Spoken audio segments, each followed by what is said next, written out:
ইরানে হামাস নেতা ইসমাইল হানিয়া ও লেবাননে হিজবুল্লাহ কমান্ডার ফুয়াদ শুকুরের হত্যাকাণ্ড ঘিরে আঞ্চলিক সংঘাত শুরুর আশঙ্কা করছেন লেবাননের পররাষ্ট্রমন্ত্রী আবদাল্লাহ বৌ হাবিব।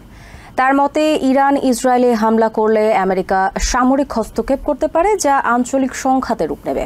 হিজবুল্লাহ ও হামাসের দুই নেতাকে হত্যার প্রতিবাদে লেবানন ও ইরানে বিক্ষোভ করেছে সাধারণ মানুষ। এরই মধ্যে এসব হত্যাকাণ্ডের জন্য ইসরায়েলের ওপর প্রতিশোধ নেওয়ার হুঁশিয়ারি দিয়েছেন ইরান ও হামাস। তারা ইসরায়েলে হামলা চালালে গাজায় চলমান যুদ্ধ পুরো অঞ্চলে ছড়িয়ে পড়ার আশঙ্কা করছেন বিশ্লেষকরা। একদিনের ব্যবধানে লেবাননের হিজবুল্লাহ কমান্ডার ফুয়াদ শুকুর ও হামাসের প্রধান ইসমাইল হানিয়াকে হত্যা করেছে ইসরায়েলি বাহিনী। বৈরুত ও তেহরানে আলাদা হামলা চালিয়ে তাদের দুইজনকে হত্যা করেছে ইসরায়েলের গোয়েন্দারা। হামাস নেতা হানিয়াকে হত্যার প্রতিবাদে বুধবার তেহরানে বিক্ষোভ করেছে সাধারণ মানুষ। হানিয়াকে হত্যার প্রতিশোধ নেয়ার হুঁশিয়ারি দিয়েছেন হামাসের সবচেয়ে বড় মিত্র ইরানের সর্বোচ্চ নেতা আয়াতুল্লাহ খামেনি। সামাজিক মাধ্যমে দেয়া এক বিবৃতিতে ইসরায়েলের ওপর প্রতিশোধ নেয়ার হুমকি দেন তিনি। ইসরায়েলকে কঠোর পরিণতির হুঁশিয়ারি দিয়েছে ইরানের রেভলিউশনারি গার্ড। একইভাবে ইয়েমেনের হুতি বিদ্রোহীরাও ইসরায়েলে হামলার হুমকি দিয়েছে।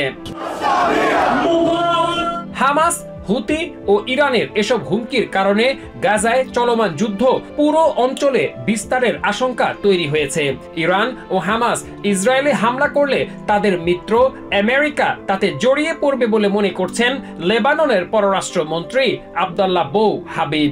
I'm afraid, yes, also that such kind of things if develop probably, and that's the intention of Israel, is that for the United States to get involved. Israel আক্রান্ত হলে তাদের পাশে থাকার প্রতিশ্রুতি দিয়েছেন ডিফেন্স সেক্রেটারি লয়েড অস্টিন। তবে এমনটা যেন করতে না হয়, উত্তেজনা কমিয়ে পরিস্থিতি শান্ত রাখার আহ্বান জানান তিনি। If Israel is attacked, we certainly will help defend Israel. You saw us do that in April. Ismail হানিয়াকে হত্যার খবরে গাজায় যুদ্ধবিরতির আলোচনা ভেস্তে যাওয়ার আশঙ্কা জানিয়েছেন এর মধ্যস্থতাকারী দেশ কাতারের প্রধানমন্ত্রী শেখ মুহাম্মদ বিন আব্দুল রহমান আল থানি। সামাজিক মাধ্যমে দেয়া এক বিবৃতিতে হানিয়াকে হত্যার নিন্দা জানান তিনি।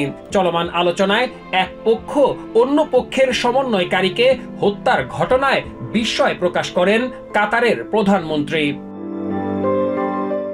Masum Hasan, TVN 24 news desk.